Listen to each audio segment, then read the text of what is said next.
और जस्टिस अमीनुद्दीन खान को वफाकी आईनी अदालत का पहला चीफ जस्टिस मुकर्रर किया गया है। सदर ममलिकत आसिफ अली जरदारी की मंजूरी के बाद वजारत कानून व इंसाफ ने नोटिफिकेशन जारी कर दिया है। नोटिफिकेशन के मुताबिक जस्टिस अमीनुद्दीन खान का बतौर चीफ जस्टिस वफाकी आईनी अदालत का इत्तलाक ओहदे का हलफ लेने के दिन से होगा।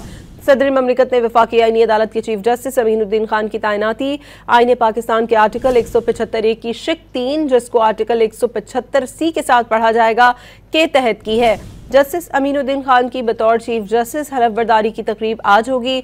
जस्टिस अमीनुद्दीन खान की बतौर चीफ जस्टिस वफाकी आईनी अदालत तैनाती 27वीं आईनी तरमीम के बाद अमल में लाई गई है। और जस्टिस अमीनुद्दीन खान को वफाकी आईनी अदालत का पहला चीफ जस्टिस मुकर्रर किया गया है। सदर ममलिकत आसिफ अली जरदारी की मंजूरी के बाद वजारत कानून व इंसाफ ने नोटिफिकेशन जारी कर दिया है। नोटिफिकेशन के मुताबिक जस्टिस अमीनुद्दीन खान का बतौर चीफ जस्टिस वफाकी आईनी अदालत का इत्तलाक ओहदे का हलफ लेने के दिन से होगा। सदर ममलिकत ने वफाकी आईनी अदालत के चीफ जस्टिस अमीनुद्दीन खान की तैनाती आईन पाकिस्तान के आर्टिकल 175A की शिक 3, जिसको आर्टिकल 175C के साथ पढ़ा जाएगा, के तहत की है।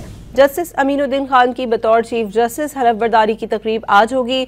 जस्टिस अमीनुद्दीन खान की बतौर चीफ जस्टिस वफाकी आईनी अदालत तैनाती 27वीं आईनी तरमीम के बाद अमल में लाई गई है।